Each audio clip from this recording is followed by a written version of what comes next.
بسم الله الرحمن الرحيم. السلام عليكم ورحمة الله وبركاته. لما كسر قلياش حلفة قروح البدن سود هذا مركز حجة النجا أردن يراه يا وحنا قررنا إننا حلفة وقابلنا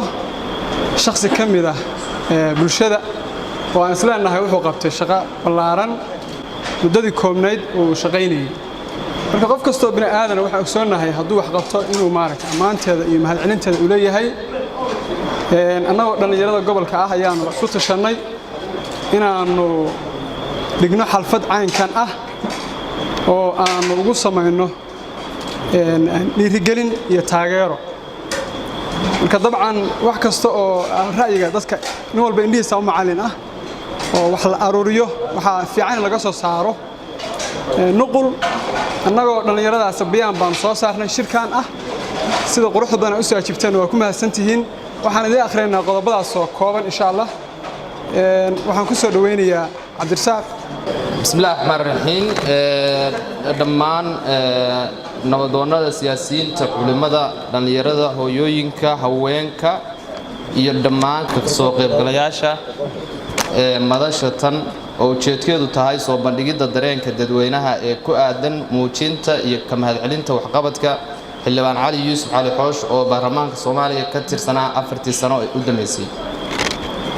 kadib markaanu garowsanay inay dalkeena ku yar tahay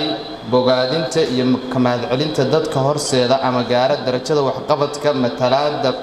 ah waxaanu go'aansanay inaanu cadeyno soona bandhigno dareenka ku qotoma xildhibaan Cali Yuusuf Cali Xoosh inuu noqday ama meeqaan wanaagsan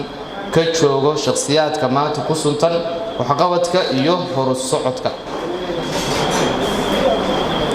kama faalan karno waxqabadka mudanaha balse waxa maqraanti inoogu wada filan qaybo badan oo dalka joogta iyo qaar kale oo dibadda joogta oo xogogaal u ah arrimaha horumarka ee dalka waxa si kooban u calaamadin karnaa waxqabadkii xildhibaan Cali Yuusuf Cali Xoosh oo ay ka mid ahayd ka qaybgalka garoonka diyaaradaha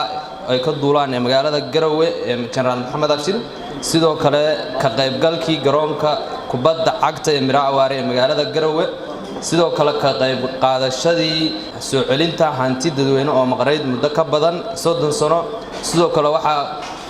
kamida dadaalida qaybaha kala duwan ee mujtamaca sida la raadinta fursado waxbarasho kuwa caafimaad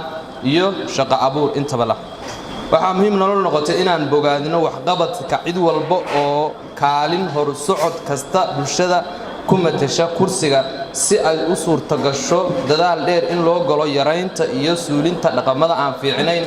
oo xiliyadan dambe ku soo kordhaya dadka iyo dalkeena taas oo hoos u dhac ku keeni karta in la helo dhiirigelinta ummadda shakhsi la yimid daacadnimo uu ka mudan yahay si guud mar labaad iyo mar saddexaad waxaanu halkaan talo iyo baaq ugu diraynaa mujtamaca qaybihiisa kala duwan gaar ahaan kuwa ay ka go'do bixinta masiirka ummadda Soomaaliyeed oo xilligan ku jirta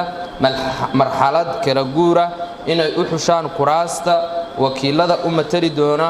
dad u qalma oo ka fakaraya dadka iyo deegaanka ay matalaaniin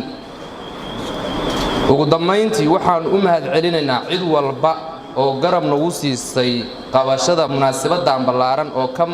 madax bannaan ama aanu shaqo ku lahayn xildhibaanka aanu ku magacdoonay ama ku sheegnay gootaan si gaar ah waxaan mahad ballaaran ugu jeedinaynaa maamulaha xarunta dhaqanka iyo dalxiiska ee Garowe Idraac oo kaalin wanaagsan iyo soo dhaweyn noogu deeqay si lamida waxaan u mahadcelin iyo bogaadin u diraynaa qaybaha kala duwan ee bulshada oo nagu sharfay waqtigooda inay halkaan nagula qaataaniin waa mahadsantiin